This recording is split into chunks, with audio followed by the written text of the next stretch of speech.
everybody. It's Monday, June 21st, and that means it's time for another episode of Chatting with Agnes and Cecilia, Nonprofit Conversations. I'm one of your hosts, Cecilia Supp. I'm the principal and founder of Road Tulips Nonprofit Consulting, and I'm here today with my co-host and friend, Agnes. So I'm going to throw it over to Agnes to say hello and introduce herself.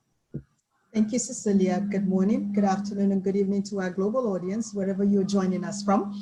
My name is Agnes Amos Coleman. I'm an author and a consultant. Over to you, Cecilia. Great. Thank you, Agnes.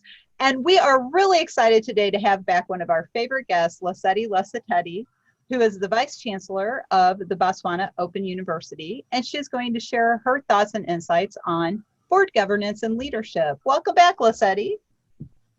Thank you very much, Cecilia, and greetings to you and Agnes, and greetings also to our dear audience.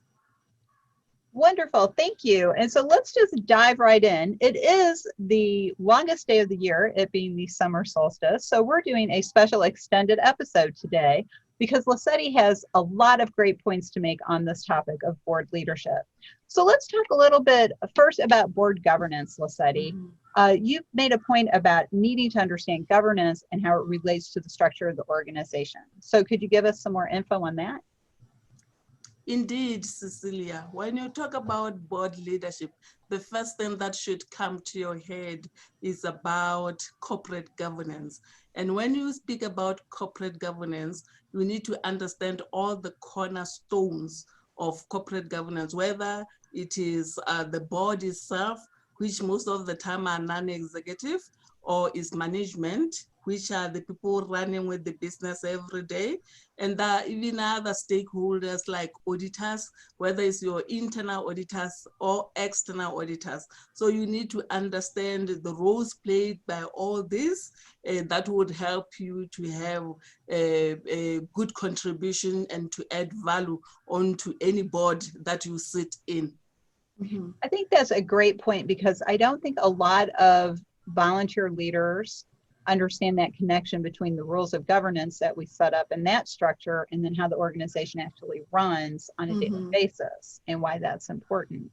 So Agnes, any thoughts on that?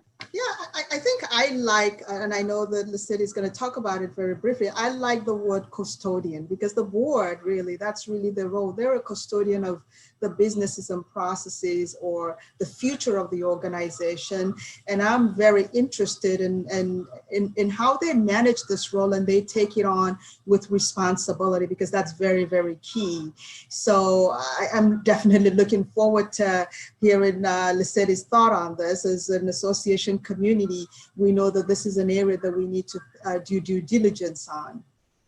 Yeah, that's a great point. I like that word too, Agnes, because they are the custodians, that the rulers. And I think we've all seen that with, you know, new volunteer leaders come in, they think they're kind of the boss, but they're really part of a team. And I think it's really important to remind them of that.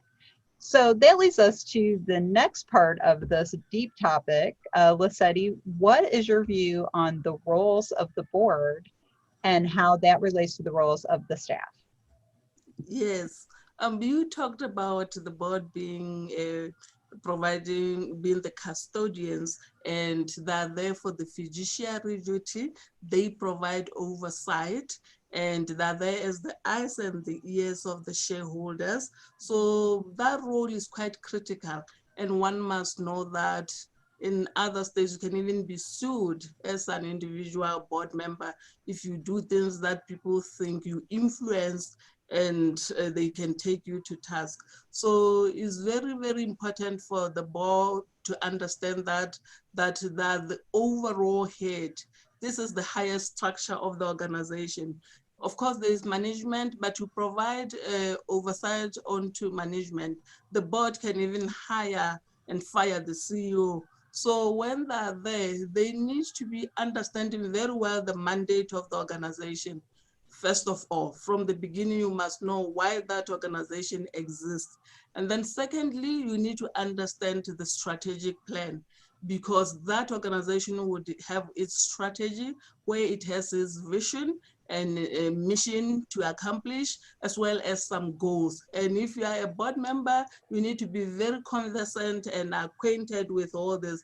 That is when it will enable you to provide your fiduciary role and your oversight. So as the board is there that and provides assurance that things are run accordingly, or if things are not run accordingly, it is the board that must raise the flag to say things are not in order.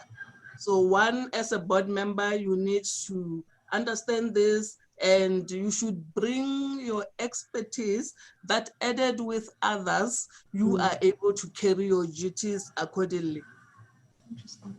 Well, and I really like that point and what you said about the strategic plan, because I think organizations that run on a plan are more successful than the ones who run on personalities. And again, I think we've all seen that. The new volunteer leader, it's my year as chair, so we're going to do this, and everything shifts to a different thing instead of continuing the successful plan of an organization. And Yes. I've actually been saying to my husband again lately that I think the United States needs a strategic plan, because every 4 years we have a new administration and they come in and they change everything. And then 4 years later, somebody else comes in and they change everything back, or they, you know, so an organization, I've been part of organizations as a volunteer where we followed a plan, and it didn't matter who was the chair because we had a plan, and then that was passed on. And I think that's really important as well, and relates to roles and responsibilities of board members. Yes. And Cecilia, you remind me of something when you talk about the boardroom, because that is also very critical when you are a board member. You need to prepare before you come to meetings for quality time and to make meaningful engagement with your colleagues. As well, you need to understand the boardroom etiquette, because if you don't, you are not going to be adding any value during those meetings. These are very important. And this also now brings other skills, which are the competences. You need to have interpersonal relationships. You need to also have your own confidence, because if not, even if you strongly believe in a particular point, you might not bring forth and say the point that you wish the board should note, because you are scared of other members. So those are quite things that when you take board leadership, you must understand you are going there for as much as you are with others, but as an individual, you must stand for things that you strongly believe on. You know, and that leads me, Cecilia, to the point of board dynamics, Lesedi and Cecilia, because based on a lot of what you've said, if the dynamics of the board isn't right, that's an opportunity for a lot of conflicts. So we really need to look at the dynamics of the board, because not everybody shares this thought process. Some people have their own agendas, but we got to really look at the dynamics of the organization of the board, of what they've been called to be a custodian of, and really look at how they can really deliver their role and deliver it well. So can you talk to that dynamics and share with us, how can an organization, our association community, get that dynamics right? That one is quite a difficult one. This is what makes a lot of boards fall down. That is the jottling and fighting and role clarity, because those are the dynamics you are speaking to, Agnes. Because there are some CEOs who believe, because they are CEOs, they must be listened to, and everything they bring forth to the board must be approved. So if it's not approved, they don't take kindly. But then if you are a weak board, you will go with everything that the CEO wants, as the CEO wants. So you need to understand that whatever that is brought forth, if you need further expertise or to co-opt people you don't understand for you to make an informed decision, don't shy away. It should be provided in the board charter that you can co-opt experts or other people from outside to bring more clarity to issues. And then the CEO also must understand that the board is there for a purpose. They must understand that not agreeing with everything they say is not like you are belittling him or trying to compromise his efforts. Those are very important to be understood. No, good point. Yeah, and I really am glad that you have both brought up this point, because this is something I've seen a lot, both as a staff member and as a consultant and as a chief staff executive. A lot of times people bring the wrong thing into the boardroom. And I don't think we always do a good job of consistently training and educating our board members. It's not always the staff's responsibility, though, because we can't control their behavior. But I think this is spot on, Lesedi and Agnes, because, Lesedi, you actually use the word people are scared to talk. And I think we've all seen that. And that's the personality-driven culture of a board as opposed to a plan-driven. How are we making our plan happen? How are we leading our profession? How are we leading our industry? And what can we do to be better about that? And one of the other things you wanted to discuss, Lesedi, was board etiquette. And I think that is extremely important of how do we behave when we are in a board meeting. So I would love to hear your thoughts on that. Yes, because I've seen a trend. What happens with board members, sometimes they want to caucus outside the boardroom. And they might not give you all the necessary information for you to make informed conclusions. So if you don't have your stand, even during the meeting, if some information can come out that could make you change your mind. If you are someone who doesn't have strong leadership and who can stand for issues, you would shy away because you would believe that you caucused with others and they might think you betrayed them. But if you really understand your role, there's nothing wrong with you changing. Even if you agreed with your colleagues outside the boardroom or somewhere, and then comes the information that you think is better if it's decided otherwise, there's nothing wrong with you telling your colleagues that earlier on I was agreeing, or even when deliberations are made during the meeting, while people are making points and demonstrating things, you might at the beginning, you might be thinking differently, but when more information is coming, you are flexible enough to say, no, now that I see ABC, I think it's better we deal with this matter like how these others are proposing. So even if where sometimes you become a lone voice, I mean, if it's something that you know is factual and maybe you have researched about it, you shouldn't shy away to put your foot down. And you can even ask them that they record that you have advised, because tomorrow you don't want to regret that, but you knew, but you never mentioned, just because majority were saying the opposite of what you are thinking. Those are very, and then also respect others. I mean, you can bring a different perspective without demeaning the other board members. So if you understand the boardroom etiquette very well, you will listen to other board members as well.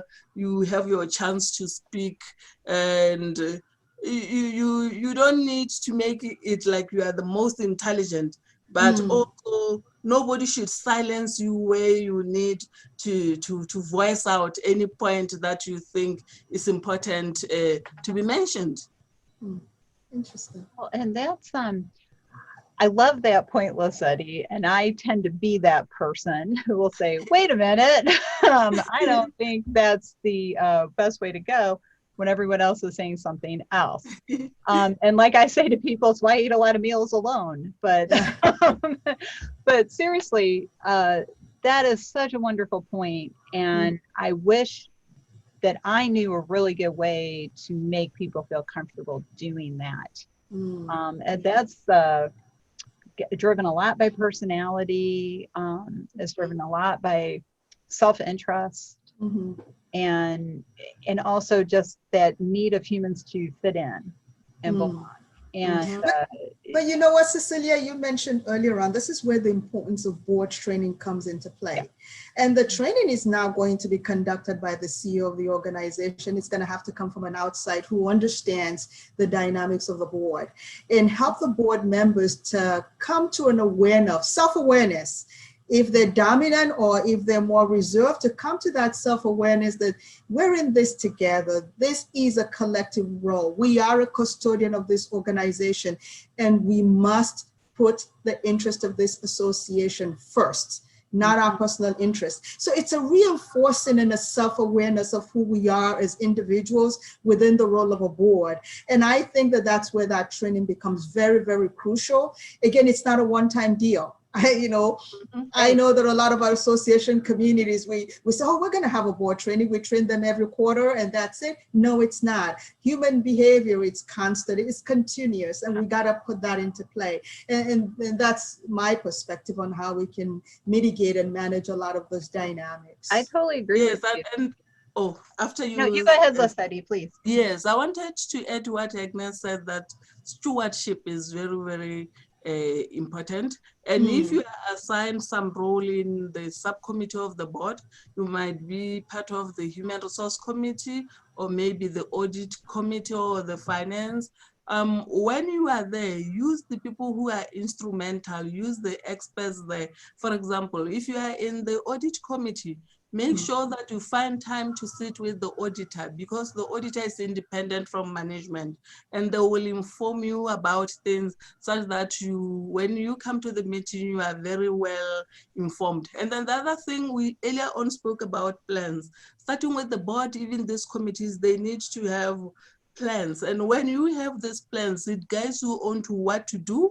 It also enables you to measure your effectiveness as a board, because board at end of the period, say yearly, you need to also do a board evaluation, whereby you check, were you able to attend to all the things that you needed to do in the year. Of course, you do this aligning to overseeing what management is doing, because you are stewards. So it is quite critical also for the board to evaluate themselves and appraise themselves individually as each member and collectively as a board, to see that are you adding any value and are you doing what the board was composed to do. Wow, that is an excellent point. I'm glad you brought that up, because I think individual board member self-evaluation, and then the board as a group evaluating, especially with the help of a facilitator to discuss the outcomes. I think that is really crucial if you want people to not just be on your board because you need a board, but if you want them to have a good experience. And I think that's something we don't necessarily focus on enough. That's just my opinion. I'm sure, send your cards and letters, folks, if you disagree with that. But I do think we overlook the fact that we are creating an experience for our board members, and it should be a good experience, and they should learn from it and enjoy it and make new connections and use what they already know in a different way. And I think we kind of overlook that. I don't know. What do you both think about that? I actually made a little note for myself as Lesedi was talking. Board evaluation, it's very key. I think that's what really drives the business, whether it's a non-for-profit board or full-profit board, and doing this in a constructive way, but also getting the association or the organization engaged, because they can help drive that process. Of course, you have a neutral person that does all this assessment. Of course, individual boards evaluate themselves, and you have an individual consultant or a company or whatever that helps steer that. But the organization really needs to weed out board members that are not doing what they need to be doing. Remember, it's not about us. It's not about the individual. It's collectively about the association. So in this very crucial role, board performance, board evaluation, board monitoring and tracking, it is so key. And I'm really just thankful that Lesedi did raise that.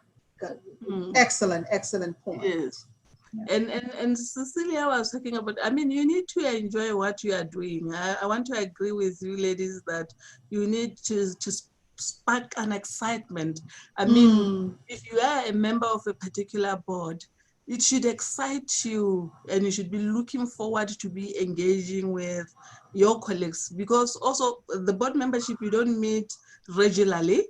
So it should excite you. And for you to be excited, you need to prepare well outside the boardroom. I've noted that people who are in many boards, and this comes with lots of information and big packs, and they don't go prepared. So in that way, even when they're there, it's not quality time for them, because they're not sure they're not conversant, they're not on top of the issues that are put on the table. So for you to spark that excitement and for you to have proper relationships where you would react, I mean, when you have not studied and you don't understand where issues are emanating from, you might be agitated, even where things that are brought are genuine and they should not make anybody angry. So I want to say board membership to me, I think is quite, it could be interesting more than when you are an executive coming to work every day. It is my thinking, ladies. Yeah. I think that is such a great point, and I wish all board members took your attitude, Lesedi, because one of the things we forgot to mention is you, I believe, currently are on a board as a volunteer. No, I am. I have a job. I'm the Deputy Vice Chancellor here in the university. But have you volunteered on a board before though? Yes, I mean, speak now from experience. I am a member of the Institute of Internal Auditors as a volunteer for the non-profit organization. Yes, see, I was going to say we should have mentioned that earlier because we need that, but the audience did not. Yes. So you are speaking from experience. From experience, You are not that's just correct. saying, Exactly. I think you should do these things and haven't done it. And I think You are that's right. really important.